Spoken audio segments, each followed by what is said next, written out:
바로 보는 TV 옴부즈맨. 먼저 2016년 새해에 우리 사회가 직면하게 될 주요 과제를 짚어봅니다. 오는 4월 13일 20대 국회의원을 뽑는 총선거가 구태 정치를 심판하는 계기가 돼야 한다는 목소리가 나옵니다. 4년 전 일하는 국회를 내세우며 출범했던 19대 국회는 정쟁에 매몰되면서 민생 현안을 제때 처리하지 못했는데요. 이번 총선에서는 계파 정치를 청산하고 투명한 공천을 통해 선거 혁명을 이뤄내야 한다는 지적이 잇따르고 있습니다. 새해에는 미국 금리 인상과 중국 경기 둔화, 가계부채, 기업 구조 조정 등 우리 경제를 위협해온 변수에 잠재적 영향력이 커질 전망입니다. 노령화 심화와 주거비 부담 증가로 소비가 급감할 것이란 우려도 나오는데요. 전문가들은 재정 통화 정책으로 단기 경기 하강을 막으면서 중장기적으로는 구조개혁을 단행하는 투트랙 대응이 필요하다고 조언했습니다. 극심한 취업난으로 N포 세대가 돼버린 청춘들에게 꿈을 돌려주기 위한 사회적 노력도 시급한 과제입니다. 청년 실업 문제는 양질의 일자리를 둘러싼 세대 간의 갈등으로 번지는가 하면 일자리를 구하지 못한 청년들이 결혼을 늦추거나 아예 하지 않으면서 저출산 심화라는 사회적 현상으로 이어지고 있는데요. 새해에는 실효성 있는 대책으로 청년들이 꿈을 다시 꿀 수 있도록 도와줘야 한다는 목소리가 커지고 있습니다. 지난해 8.25 합의로 마련된 남북 화해 분위기를 이어가려는 노력도 계속될 전망입니다. 무엇보다 남북 당국회담을 통해 이산가족 문제의 근본적 해결과 금강산 관광재개 등 현안을 차근차근 풀어가는 게 급선무인데요. 장기적으로는 남북 간 경제 교류를 확대하고 통일 재원을 확보하는 한편 통일에 대한 주변국의 이해와 지지를 확보하는 등의 준비도 필요하다는 지적입니다.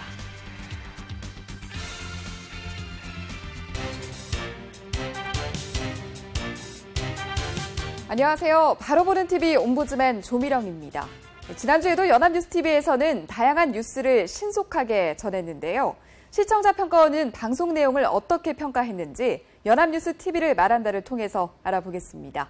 오늘은 백나리의 이슈 저격과 출발 640 라이브투데이를 살펴본 김혜원 시청자 평가원의 의견을 함께 하겠는데요. 먼저 정치부 여기자가 전하는 새로운 뉴스 백나리의 이슈 저격과 출발 640에 대한 모니터 내용을 만나보시죠.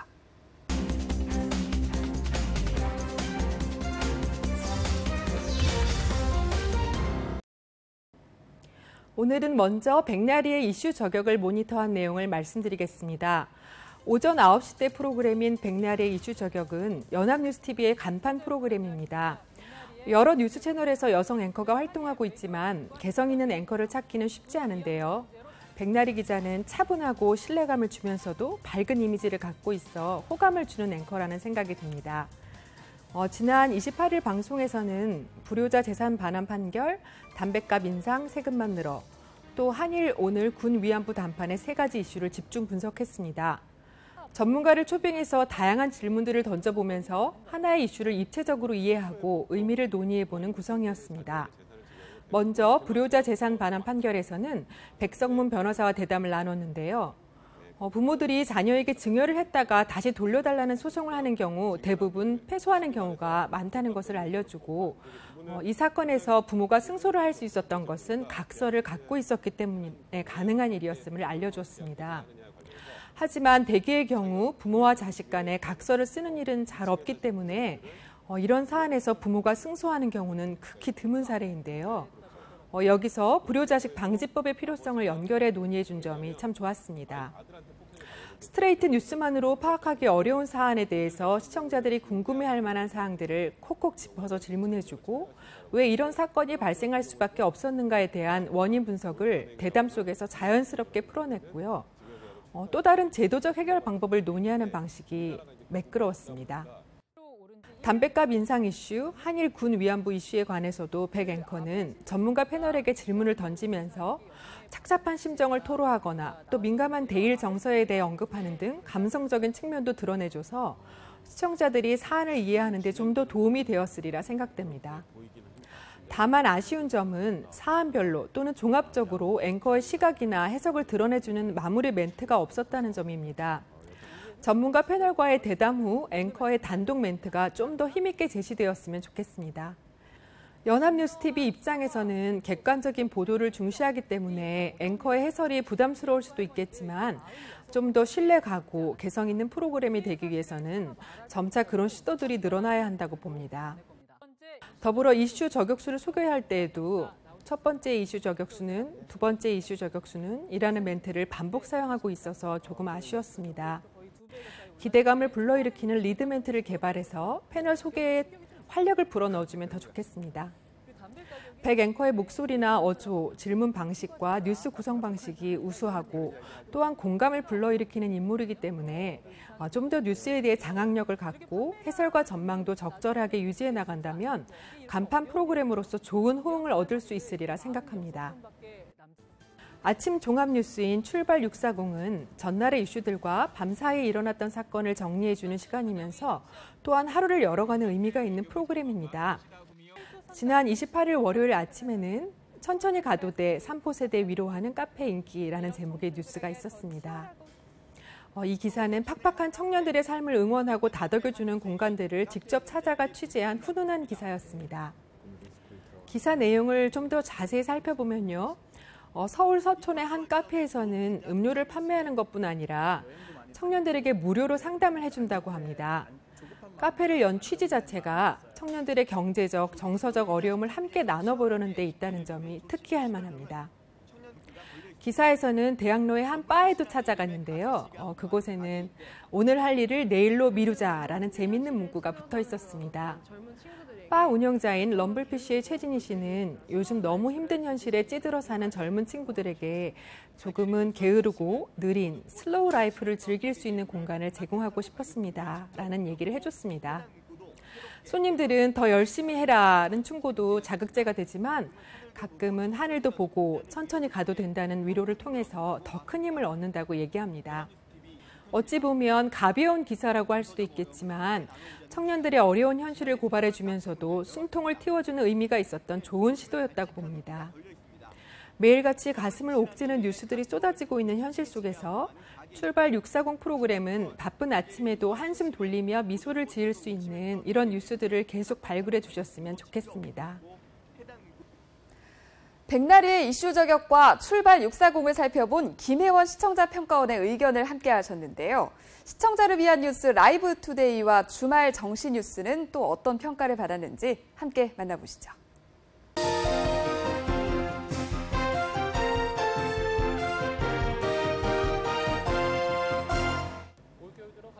라이브 투데이에서는 라이브 이슈 코너를 통해 주요 이슈를 분석하는 방식으로 뉴스를 전하고 있습니다.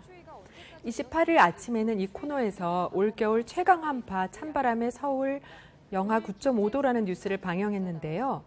김재훈 기상 전문 기자가 나와서 앵커 2명의 질문에 답해주면서 한층 자세한 정보를 전달해 주었습니다. 먼저 앵커는 올겨울 들어 가장 강력한 추위가 기승을 부리고 있는 상황을 전하면서 이번 추위가 언제까지 이어질지 또 추위를 이겨내는 방법에는 어떤 것들이 있는지 알아보겠다고 합니다. 김 기자는 한반도 북쪽 약 5km 상공에 영하 30도 안팎의 매우 차가운 공기덩어리들이 머물고 있는 상황을 알려주며 수요일 이후부터는 날이 풀릴 거라고 예고해 주었습니다. 다음으로 체감 온도 올리는 방법에 대해 질문하는데요. 체온을 유지하는 가장 쉽고 좋은 방법으로 내복이나 카디건을 입는 방법을 제시해 주면서 두꺼운 겉옷보다는 얇은 옷을 많이 겹쳐 입는 것이 좋다고 제안해 줍니다. 여기까지는 상식선에서 많이들 알고 있는 내용인데요. 기자는 얇은 옷을 껴입으면 좋은 이유를 몸과 옷 사이, 옷과 옷 사이에 공기층이 만들어지기 때문에 열이 밖으로 나가는 것을 효과적으로 막을 수 있다면서 과학적인 원리를 설명해 주었습니다. 이어서 겨울철 야외 활동 시 저체온증이나 동상 등을 주의해야 함을 지적하면서 응급처치 방법 또한 알려주었습니다. 기상 전문 기자와 함께 날씨와 관련된 시의적인 정보뿐 아니라 기상 변화가 발생되는 메커니즘을 과학적으로 풀이해 준다거나 또 체감 온도를 올릴 수 있는 구체적인 방법을 심층적으로 다룬 것은 아침 뉴스 프로그램으로서 적절한 기획이었다고 생각합니다. 다만 이런 이슈를 다룰 때에도 지나치게 딱딱하고 건조한 분위기에서 진행되는 감이 있어서 좀 아쉬움이 듭니다. 출연자의 발화면에서나 화면의 비주얼 요소를 통해서 유머나 위트를 좀 살려주면 좋을 듯합니다. 연합뉴스TV가 생활 뉴스를 밝고 경쾌하게 전달해준다면 시청자들이 더욱 친근감을 느끼게 되고 뉴스 보는 일이 즐거운 습관으로 정착될 것입니다. 연합뉴스TV는 정시뉴스 프로그램을 통해 국내외의 다양한 뉴스들을 객관적으로 보도하고 있습니다. 뉴스24는 주로 상황 보도, 스트레이트 형식으로 뉴스를 정리하며 하루를 마감하는 프로그램이라고 할 수 있겠습니다. 27일 밤에서 28일 새벽으로 넘어가는 시간에 뉴스24에서는 선거구 쟁점 법안 합의 불발부터 새해 일출 일몰 명소, 제주 낚시 어선 화재 사건까지 다양한 뉴스를 다뤄주었습니다. 언론의 기능 중에 중요한 것 중 하나가 환경 감시의 기능입니다. 내가 몸담고 있는 우리 사회, 이 공동체 안에 어떤 사건들이 벌어지고 있으며 그것이 어떤 의미를 갖는지 알려주는 것입니다. 환경 감시의 기능을 기준으로 연합뉴스TV를 돌아본다면 내 주위에서 일어나고 있는 여러 사건들을 빠짐없이 잘 알려준다는 점에 점수를 주고 싶습니다. 하지만 현대사회에서 사람들은 너무도 많은 정보 속에서 무엇을 어떻게 생각해야 할지 의미를 찾고 판단을 내리는데 상당한 어려움을 겪고 있습니다. 그 점에 초점을 맞춰 생각해 본다면 연합뉴스TV에서는 시청자들이 어떤 사안에 대해 제대로 판단을 내릴 수 있도록 다양한 관점들을 제시해주고 또 다양한 심층 분석을 해주었으면 좋겠습니다. 또한 정보 제공 역시 중요한 기능 중에 하나인데요. 이날 뉴스24에서는 새해 달라지는 제도라든가 새해 일출 일몰 명소 등 시청자들이 궁금해할 만한 내용을 아주 잘 다뤄줬습니다. 스트레이트 이상의 정보가 잘 담겨져 있는 알찬 뉴스였는데요. 뉴스 가치상 정치 기사들에 비해서 뒤쪽으로 밀려 있었던 점은 조금 아쉬웠습니다. 정치 뉴스를 앞에 배치하는 등의 전통적인 뉴스 가치에만 의존하기보다는 생활 뉴스나 문화 뉴스 등을 과감하게 뉴스 앞부분에 배치하는 새로운 시도들도 이루어진다면 수많은 뉴스 채널 중에서 연합뉴스TV만의 차별성을 만들어 나갈 수 있으리라고 생각합니다. 또한 전반적으로 차분하고 균형 있는 보도를 지향하는 점은 연합뉴스TV의 장점이자 물러설 수 없는 원칙이겠지만 뉴스 보도의 속도감이나 다이나믹함이 떨어지는 점은 아쉬운 점입니다. 앵커의 어조라든가 음악 사용 등의 요소를 좀 더 고려해서 연합뉴스TV만의 품격은 유지하면서도 시청자들의 관심을 불러일으킬 수 있는 방법들을 좀 더 찾아내었으면 하는 바람입니다. 지금까지 연합뉴스TV의 프로그램 중 라이브 투데이와 정시뉴스를 중심으로 살펴본 내용을 말씀드렸습니다.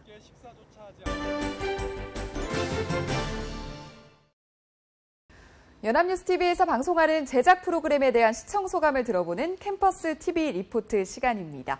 오늘은 미니 다큐 오늘을 살펴본 서울여자대학교 체육학과 권효진 학생 나와 있습니다. 어서 오세요. 안녕하세요. 네, 미니 다큐 오늘을 모니터했다고 들었는데 전반적으로 어땠나요? 네, 일상 속에서 지나칠 수 있는 이야기들을 한 편의 스토리로 만들어 전달해준 것이 인상적이었습니다. 10분 동안의 길지 않은 프로그램임에도 유익하고 따뜻한 주제들을 다뤄 깊이 있는 내용을 전달해줬는데요. 다른 사람들의 오늘을 통해 나의 오늘을 생각해볼 수 있게 해줘 흥미로웠습니다. 네, 그러면 지난달 26일에 방송된 미니 다큐 오늘에 대한 모니터 내용 자세히 전해주시죠. 네. 미니 다큐 오늘은 이미 널리 알려진 이야기가 아닌 미처 몰랐던 사회, 문화, 경제 등 다방면의 오늘의 모습을 담은 생활 다큐멘터리인데요. 자세한 모니터 내용 지금부터 전해드리겠습니다.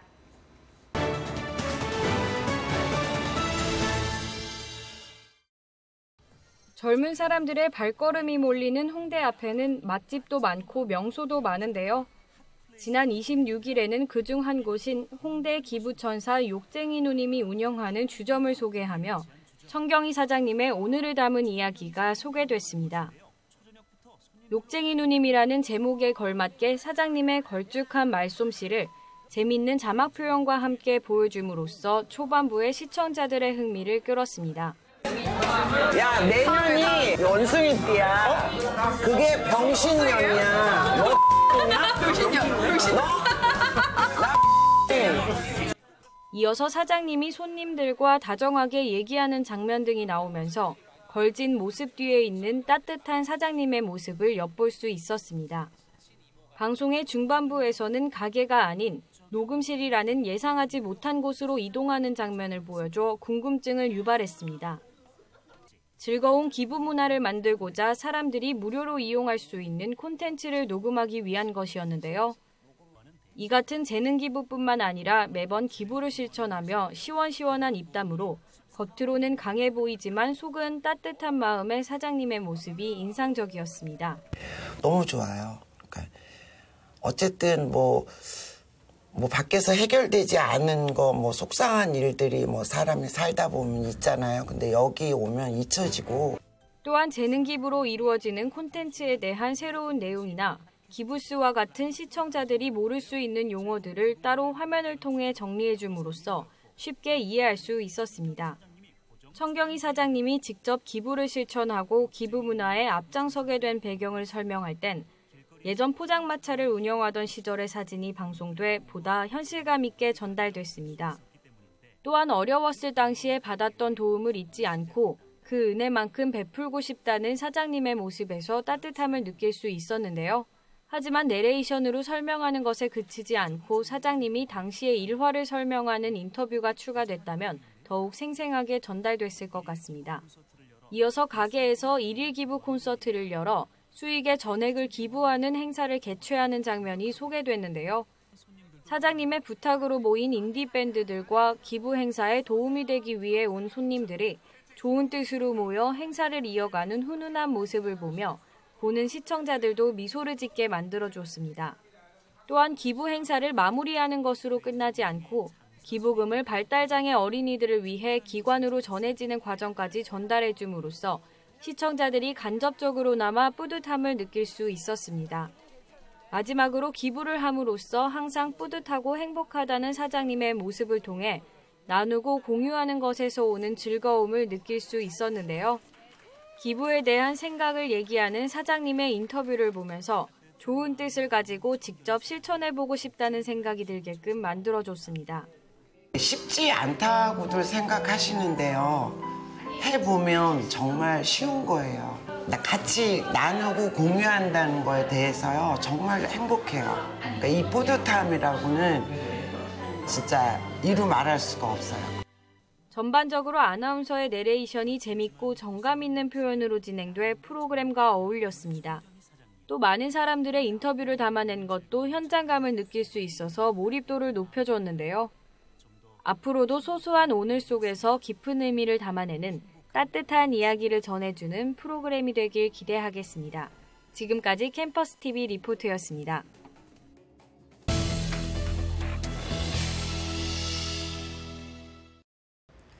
11살 소녀가 2년 넘게 학대와 굶주림을 참다 못해서 집에서 탈출한 사건이 알려지면서 사회적 공분이 커지고 있습니다.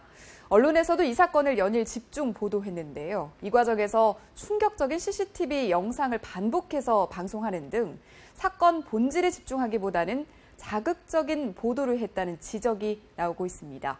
그래서 오늘 TV와 비평 시간에는 우리 언론이 인천 11살 어린이 학대 사건을 어떻게 보도했는지 좀 자세히 짚어보겠습니다.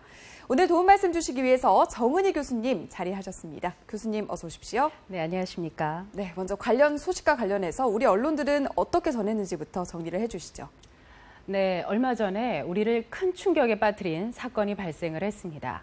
11살 아동이 친부의 동거녀 그리고 동거녀의 친구로부터 감금, 폭행, 굶주림, 방치 등의 학대를 당하던 중에 탈출을 하면서 세간에 알려지게 된 사건입니다. 해당 아동은 굶주림에 지쳐서 가스배관을 타고 탈출을 해서 인근 가게에서 과자를 훔쳐먹다가 발견이 됐는데요. 발견 당시 해당 아동이 11살입니다. 네. 그럼에도 불구하고 키가 120cm, 즉 7세 아동 수준의 키였고요. 몸무게 역시 16kg, 4세 아동 수준의 몸무게였다고 합니다. 그만큼 방치가 있었다는 얘기가 될 겁니다. 특히 몸에 멍이 들어있었고 늑골이 골절된 상태였습니다. 심한 학대에 대한 증거라고 아니 볼 수가 없는 상황입니다. 더욱이 해당 아동은 초등학교 2학년 때부터 무려 3년 반이나 학교를 나가지 못했습니다. 네. 주변에서 조금만 관심을 가졌었더라면 하는 아쉬움이 드는 정말 가슴 아픈 사건입니다. 이에 언론에서는 비사만 관심을 갖고 앞다투어 보도를 했습니다. 어린 아동에게 일어난 사건이니만큼 언론에서도 신중한 접근을 했습니다. 특히 아동의 탈출 경로부터 아동 학대 상황, 발견 당시의 모습, 가해자들의 경찰 조사 진행 상황 등을 언급하고 있습니다. 발견 당시 가게에서 과자를 먹는 아동의 영상이 확보되면서 이에 대한 보도가 많았습니다. 또한 가해자인 친부와 동거녀 그리고 동거녀의 친구에 대한 경찰 조사 상황이 지속적으로 보도가 되었는데요. 모두 학대 혐의를 인정했습니다. 가해자 중에는 친부에 대한 기사가 많았고 인터넷 게임 중독에 빠진 친부 역시 어린 시절 학대를 받은 경험이 있음을 털어놓으면서 이런 기사가 많았죠. 네. 여기에 아이는 학대를 하면서 강아지는 잘 키워왔다는 얘기가 전해지면서 언론이 더욱 비상한 관심을 가졌었습니다. 네, 교수님. 그런데 이 보도 과정에서 불가피한 측면이 있겠습니다만 너무 충격적인 장면이 자주 이렇게 노출이 되면서 이런 부분들이 또 다른 피해를 낳지 않을까 이런 점들도 우려가 되더라고요. 교수님 생각은 어떠세요? 네, 아무래도 이 아동 학대 관련 기사는 성인 가해자와 아동 피해자가 있고 이 학대의 방법이 감금, 폭행, 방치 등입니다. 그러다 보니까 사실을 잘 전달해야 되는 언론의 입장에서 봤을 때 학대가 일어난 원인, 경위, 사건의 결과 등을 기사화하다 보면 사건 자체가 우리를 경악하게 하는 일이 워낙 많기 때문에 다소 자극적인 내용이 섞여서 보도될 수밖에 없습니다. 실제로 제가 이번 사건을 접하면서 주변에 조사를 좀 해봤는데요. 조사 대상자의 대다수가 이 아동학대 관련 영상은 다소 자극적이다라고 답을 했고요. 여기에 오히려 피해 아동이 물론 화면 처리가 된 영상이지만 계속적으로 노출이 되다 보니 덜 보호받는 것 같다, 보호받지 못하는 것 같다라는 얘기를 하기도 했습니다. 특히 어린이집에서 일어나는 아동학대 사건의 경우에는 또 다른 피해자가 발생할 수 있습니다. 바로 바른 마음으로 교육하고 있는 많은 보육교사들입니다. 아주 일부 몰지각한 보육교사가 행하는 학대 행위가 담긴 CCTV 영상이 약간의 화면 처리만 거쳐 보도가 되었기 때문에 많은 분들이 이를 보고 나서 선입견을 가질 수 있었고 바른 교육관을 가지고 있는 보육교사들까지도 심리적 피해를 볼 수 있는 것이죠. 실제로 주변에서 아동을 어린이집에 맡기기 좀 걱정된다라는 얘기도 그런 얘기도 많이 하시죠. 많이 하시죠. 이런 상황에 대해서 언론들도 잘 알고 있으리라 보여집니다. 학대받은 아동에 대한 보호와 또 보도로 인한 또 다른 피해자가 발생하지 않도록 경각심을 가질 필요가 있습니다.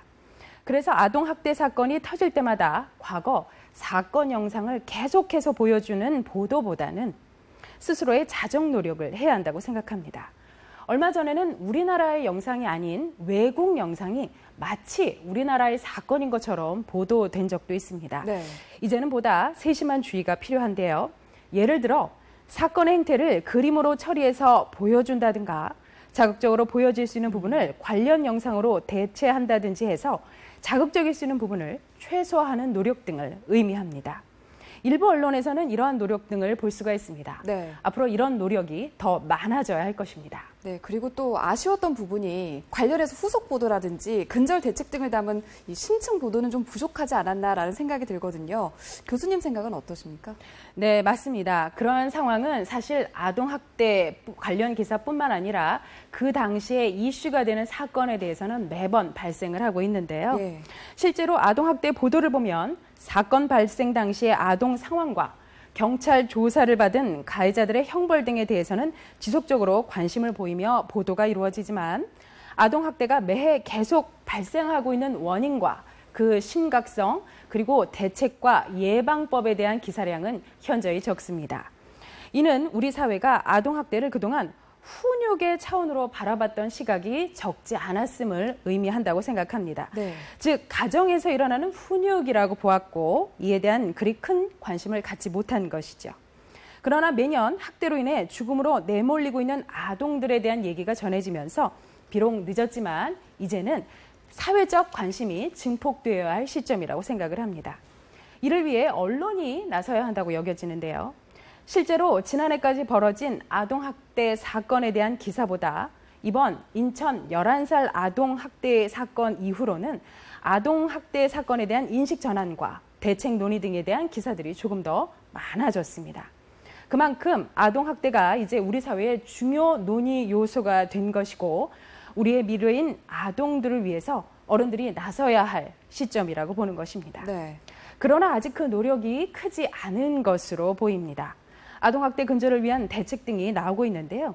이를 검증하는 노력에서부터 시작을 해서 지속적인 보도를 통해 아동학대의 원인, 유형, 그리고 대책, 예방법 등에 대한 기사들을 짚어나가서 우리 사회가 보다 강력하게 아동학대를 근절해 나가는 데 도움이 되어야 할 것입니다. 네, 앞서 말씀해 주신 부분들을 바탕으로 우리 언론들이 관련 소식을 전할 때 어떤 부분을 주의하면 될지 끝으로 짚어주시죠. 네, 이번 사건에서도 나타났듯이 초등학교를 다녀야 할 아동이 무려 3년 반이나 학교를 나가고 있지 않은데 어느 누구도 이를 나서서 해결하지 못했습니다. 게다가 이번 아동은 이번에 탈출 말고도 한 차례 예전에 탈출이 더 있었죠. 그런데 지나가는 행인이 집으로 데려다 줬다고 합니다. 네. 아동 학대에 대한 이해가 부족했기 때문이라고 생각합니다. 앞서도 말했듯이 아동은 우리의 미래입니다. 아동보호법으로 마땅히 보호받아야 할 존재입니다. 이제는 어른들이 나서서 아동들이 건강하게 자랄 수 있는 여건을 만들어 주어야 한다고 생각합니다. 이를 위해 언론에서는 크게 두 가지를 유념할 필요가 있겠습니다. 네. 먼저 사건 보도 행태에 있어서 지금보다 더 신중한 접근이 필요합니다. 아동의 학대 상황 등을 보도함에 있어 자극적인 요소는 없는지, 대체 가능한 영상이나 문구는 없는지에 대한 고민이 필요해 보입니다. 사건의 사실을 고른 무게감으로 전달하고 있는지도 중요할 것입니다. 그리고 또 다른 피해자가 발생하지 않도록 유념해야 할 것입니다. 다음으로 아동학대에 대한 경각심을 가질 수 있는 기획 기사를 준비해서 아동학대의 원인과 그리고 유형, 후속 대책 등에 대해서 논의해야 할 것입니다. 부모가 행하는 훈육이 학대가 될 수 있다는 인식 보급부터 시작해서 주변에서 일어나는 아동학대를 알게 되었을 때의 대처법 등에 대한 보도가 필요해 보입니다. 더불어 해당 아동이 더 이상 또 다른 피해를 당하지 않도록 언론의 책임감이 더욱 절실하게 요구되는 시점입니다. 더 이상 아동학대는 방치되어서는 안 됩니다. 이제는 더욱더 책임 있는 언론의 모습 기대하겠습니다. 네, 사회적 이슈에 대해서 심층 보도에 좀 집중하는 언론의 모습을 보여줬으면 좋겠다라고 정리를 해주셨네요. 네, 오늘 말씀 여기까지 듣겠습니다. 고맙습니다. 고맙습니다.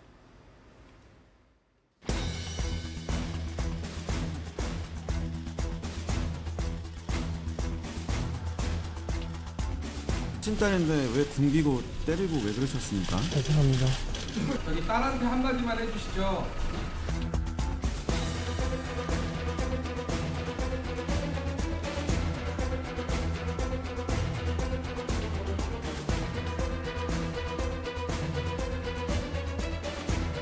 다시 집에 돌아가고 싶지 않다라는 얘기를 했고, 또 아빠가 처벌받기를 원하느냐라는 질문에서도 네라고 대답을 정확히 했다라고 알고 있습니다.